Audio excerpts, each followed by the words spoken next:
Going in, the Annie is also going to be looking to lock somebody down, and the Jhin can follow up no matter where Annie is. If Annie is on the other side of the Baron pit, if Annie is flashing a wall to set up the stun, doesn't matter where Jhin is because he can just instantly open up his ultimate and look to follow up. The GOAT has had some mediocre early games, not this time.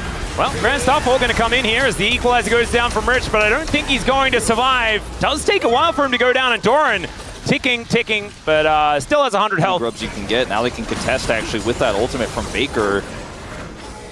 All right. Or will they? I think they should. Let's see whether Sponge can at least lock down the next one. Kind of important here, and is going to be able to do so. Zona coming on in, and that is going to be all three.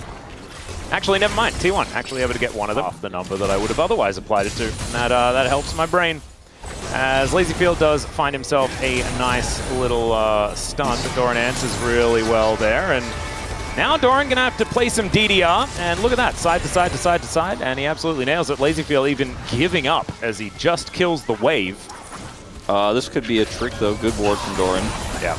Oh, Shock Blast almost just killing LazyField, and thankfully for LazyField, he walks onto. Okay, there's the flash, and the answer does come through. There's the headbutt from Andil! And down he goes. Oh no, Doran absolutely baited. Still does get the flash, I guess. But that doesn't feel good. Very even trade. As, look at this, the arcane-powered Tibbers just attacking the GOAT over and over. And that is going to be T1 locking down the Dragon. Flash pulled onto 3 though. Deadly Flourish comes down. Equalizes fantastic. Featherstorm buying so much space though as Gumayusi looks for an opportunity with the flash. But now it's gone a little bit too far. Or has Sponge, who goes untargetable and just says, I'm an Ascendant. He will do so. The bleed's ticking, but not ticking enough. And Protect the President is in full effect, as Gumayusi will survive. All the angles there for DRX, but the play on the side of T1 was just too good, and now Owner shows up with his ultimate. LazyField gonna get stunned. Yep, flash on in, as Gumayusi maybe didn't need to be there, but Deadly Flourish was definitely not gonna land. With Annie, but if the Annie doesn't get the kill, This is a special stake delivery here, as Andil is gonna be providing it. T1, all three of them just around the dinner table. Deathray will be able to secure it, because it may not necessarily be warm. As okay, teleport in. See whether Rich can find an angle here as the equalizer goes down. Carrier and Doran now to walk up the red carpet, and they do just walk. And now Rich is the one that's out of position. Yukao came in, but is able to walk out. Had to invest the teleport in a play that isn't necessarily working. Let's see whether we find ourselves a stun, as it doesn't quite work. Gumayusi in trouble though, and he will just burn down. So finally they get their prize. This for T1 is, while Faker doesn't have teleport, he could just call, all right, just delay the fight there. We have a Pantheon ult, he can join in instantly, and I'll get this turret. Unfortunately, Guma ended up being an unnecessary casualty, I would argue, there in this fight from the Annie, right? This means that Carrier and Doran have to walk up, as we're actually going to live, where Rich is... Yeah, he's flashing on Faker. Sponge is moving in, but there's another teleport. Owner is already here. Rich is definitely dead, guys. And Sponge is just going to walk himself out of there. Turret, and First Blood, that ship is our first brick has already sailed that ship, so... Doran? Well, he is going to go to the skies, and so is Sponge. He's just dead. Doran just locks him down. Brock probably might have made Sponge jump out of his seat a little bit, as he thought maybe he was safe there. Didn't flash, but did, of course, pop. Now Faker's looking for another turret here on the bottom side, as T1 have really just grabbed hold of this game. It doesn't look like they're going to let it go. Yep. That's Mountain Drake going on down. They're kind of just taking everything. Cloud Soul, because it is, of course, T1. They are the most trustworthy team in the LCK when it comes to getting Cloud Souls. It's absolutely beautiful. Yeah. Doran, eyes on the prize, as T1 looking to start off this Rift Herald. Let's see whether DRX can find themselves an angle. There is Faker getting engaged on. The equalizer is down, and I think he is going to be dead. The rest of T1 now trying to escape as the Featherstorm going to get the flash out as well. Gumayusi Blast Cone uses all of his utility, and there is Yukao with the engage. Guma goes down after Owner. That's a lot of shutdown opportunities, and now Carrier, nowhere to go, has a cask. So that might buy him some space, but the rest of them are just going to be killing Rich.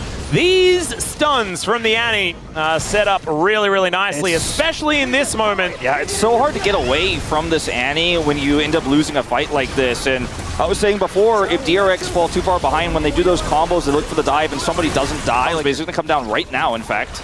Lazy Feel, pretty aggressive positioning here, as I would be a little careful. Carrier comes in and reminds him exactly why, but they're going to try and turn it. Andil goes in. He is traded. Actually, he doesn't even go down. The curtains have now been called. And Gumayushi, you better dance. And he doesn't get out of the last couple. Ona puts up the wall.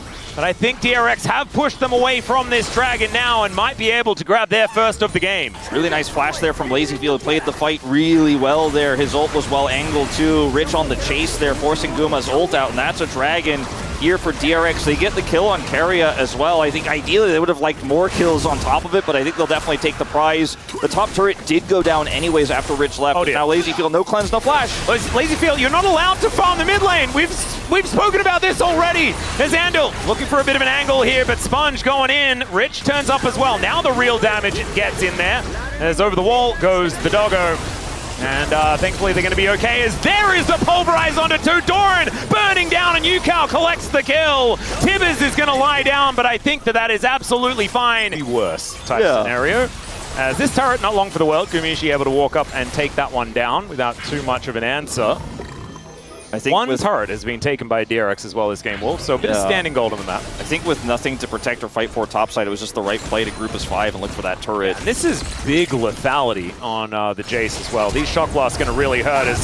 That's just chain CC, and yes, he manages to go up into the Featherstorm, and that just doesn't really do anything. So Gumayushi just caught in mid lane. A little bit of what LazyField was experiencing is going to go over his side, and now DRX moving towards the Baron. And T1, 4 versus 5, they're going to have to go for this. I don't think they can give this up. I don't think they can. It's going to be a really hard fight. Doran needs to hit a big shock blast, but he can't hit what he can't see. Might just have to toss it in, and he does. Hit Sponge.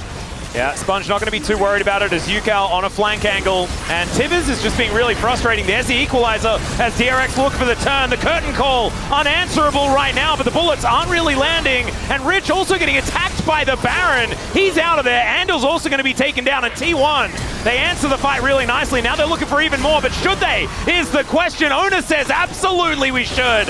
As in goes Sponge and out he goes via the Death Chamber. As LazyField wanted to offer some damage back, putting some miles into the Infinity Edge that he picked up as he gets a big old shield, and Ona just going to be able to dance forward. Stun comes down, Faker finishes off the Jhin as Doran moving on over. Yukao almost in range, doesn't have flash though.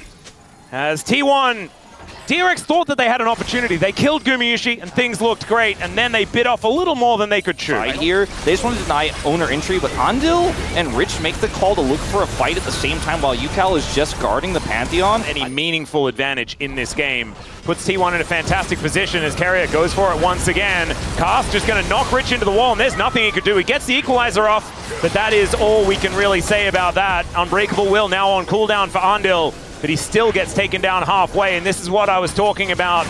T1 now just able to get picks, translate that into full map control, and DRX are just going to fall further and further behind. And a bunch of extra stats now as this Thornbound Articon is also going to be taken.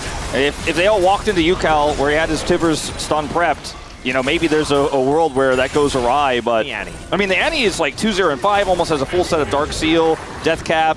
I mean, if he could hit a big stun or the fight goes longer. Well, Ona's going to go in. This might be a bridge too far, as Sponge not going to get pushed away by that. Cask and Andil is just holding them in place.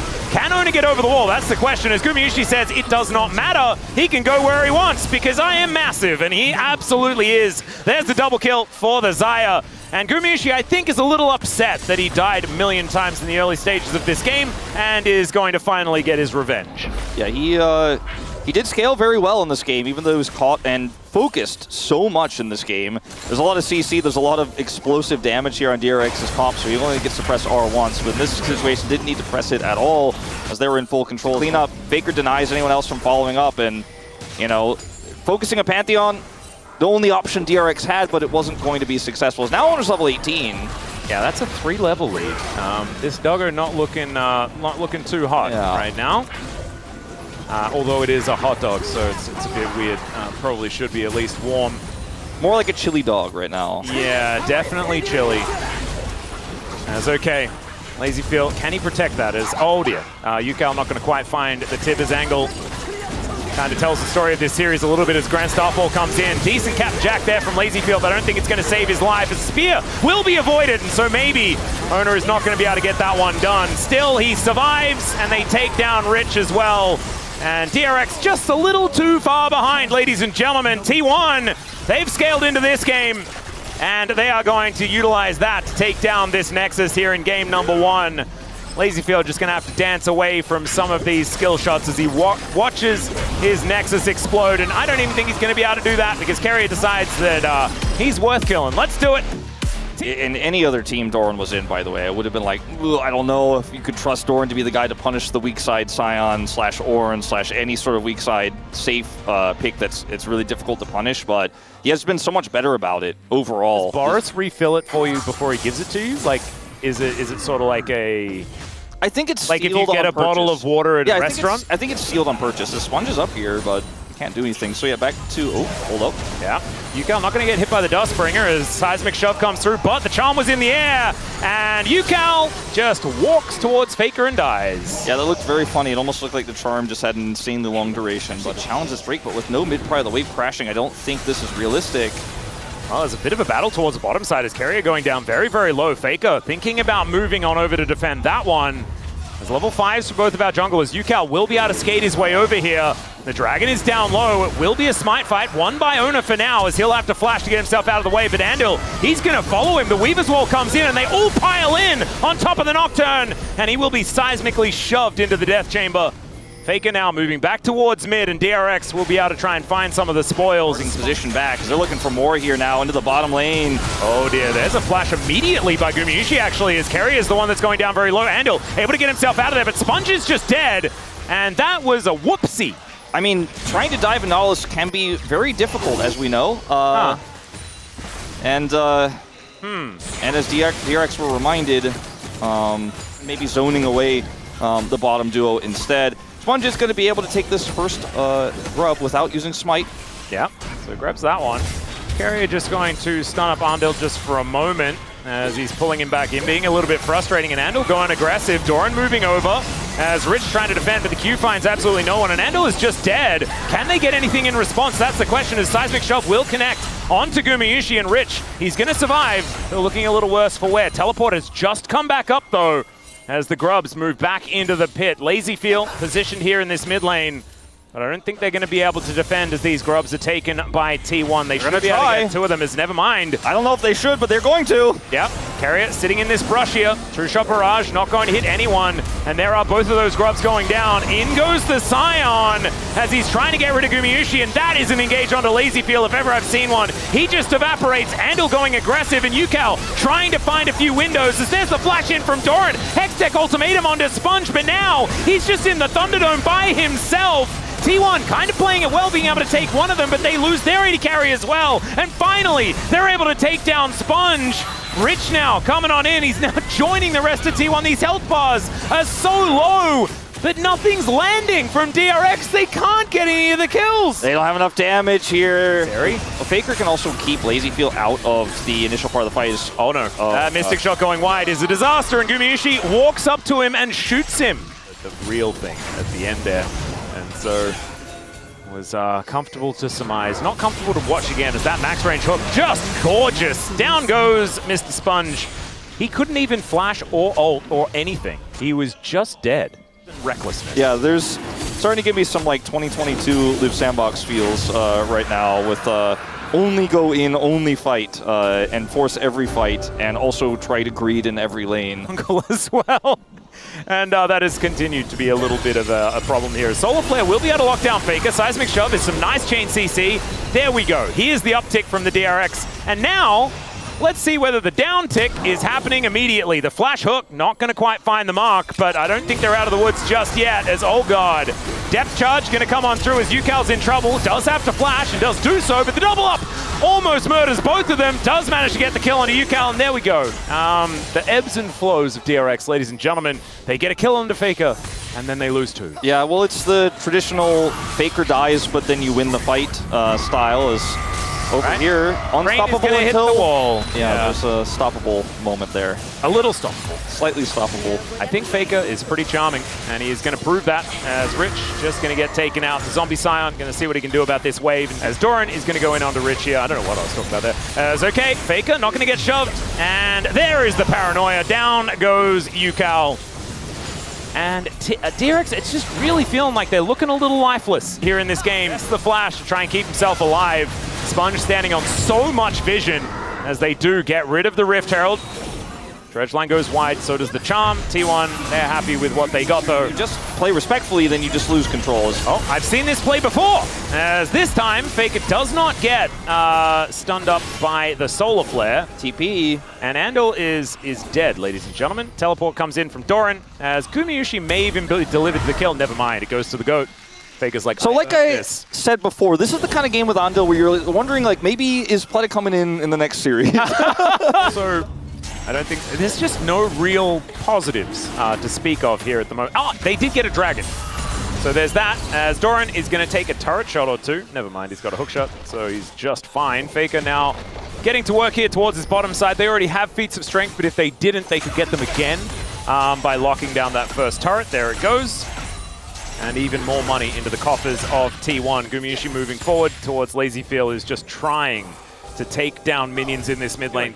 And the thing is, I think a lot of people have learnt that focusing Faker in a side lane to the detriment of everything else is generally not a great strategy, as Doran looks for Sponge, and it doesn't work. This could backfire. I think it may already have backfired, as Faker is also dead. Sponge grabs another reset. This is where it's fine. Okay. As T1 take down the inner turret and this one as well. Faker die inside and you get the cross map win is another archetype, because there's a Faker die inside, win the team fight. There's Faker die inside in the cross map. There's also Faker teleport to die and win the cross map. So this is the new T1 though, with really long. Like, the Scion will be impossible to kill. It's only Faker that does magic damage on this squad, and Ari isn't necessarily known for being super good at cutting down front line. I mean, Malignance and the Leandrin certainly does help, but right. And DRX not quite being able to do so here, as the Archon has been started. Can DRX find any angles here as the paranoia comes on through, and down goes Yukal once again.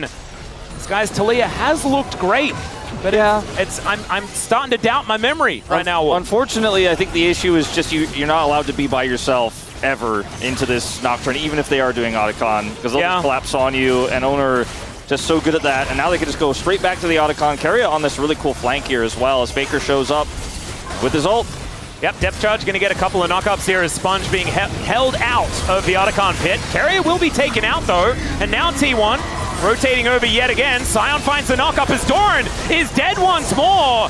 And now Faker just doing what he can to try and stay in this, and maybe I spoke too soon. The flash to try and get the knockup, but it's a great spell shield, and now Ona looking to try and turn it. This Scion is just massive on this front line though, and Yukal has respawned. The wall comes on down, Ona is singled out, and Rich turned into a zombie, but I think he's well and truly done his job, and I take it all back. Maybe I did really need to talk about that scaling aspect. And now DRX are going to get it. Yep, the response is this Otacon, as paranoia does come down. That is Sponge securing it, as now Doran trying to get in there. Owner is well and truly in there. I don't know about whether he wanted to be, as the charm comes down. Faker is cutting them all down. Both of the DPS have been eliminated, and Faker is just looking to kill everyone. Gumayushi grabs a piece of it, and Andal is going to be going down next. Gumayushi trying to get out of the way of Rich, who's just not someone that he is able to kill, and Faker will hunt down this Leona. T1, the punishment was immediate, as the Foxfire is going to be able to cut him out, as Gumayushi just spending some time outside of the queue.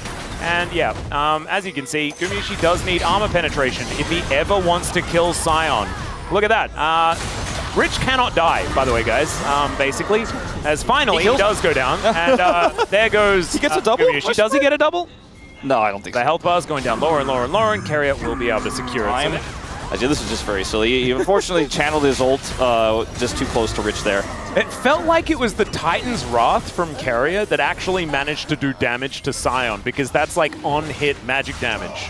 as Carrier does hit the 5,000 assists, and he's also rewarded with a kill for his efforts, as we saw there towards the top side. As Doran getting closed in on here by UCAL, as over the wall goes Sponge. Doran is going to then flash into Andil and gets immediately stunned. So there is a nice little advantage to be taken by DRX. Rich TPing in. They don't want to turn this into a Baron call. Yeah. Yeah. I'm all about that optimism as well, as in goes Carrier looking for that angle. Once again, UCAL is singled out and destroyed, and T1 just making it an uncomfortable time in the Baron pit. This time it's an immediate triple kill for Faker. Can he find more? The answer is absolutely, as the GOAT may pick up a Penta, and in fact, he almost definitely will. He's the only one that does damage to the Scion, so there's the Penta kill for Faker. Faker with a Penta, and it's just perfect play on the Sari. 15 kills. We knew it was coming in the draft. They pull out Owner's Nocturne. They work together so incredibly well, and it's just been these two players against every single team. Aware? Yeah, he's aware. That could be the way. That's all right. Spell Shield not going to get that value as the knockup does come on in. The crash into the Nocturne as True Shot Barrage doesn't connect, but now the bullet time is going to cut down Sponge so quickly. Lazy Field, he's not getting out of there. And down he goes. T1 just a little bit too far ahead now as UCAL, he's going to come in, but he's kind of like Donald Glover, holding the pizza with his house on fire. As Rich is a zombie, and Faker is not even going to let UCAL get out of this one. He is going to get charmed and destroyed. There's another ace for T1. And you've got a bit of a palindrome when it comes to the score lines here. 13-31. T1 very happy about that as they're looking to close this one out 2-0 right now. Yep, that's the end of that. Owner's like, all right, Xinjiao, our button can't get hurt. Pantheon got a shield, can't get hurt. He's like, Nocturne, spell shield close enough. Yeah. These were some of the best highlights from today's matchup. Which moment was your favorite? Let me know in the comment section below. This is OP, and I'll see you tomorrow. Take care.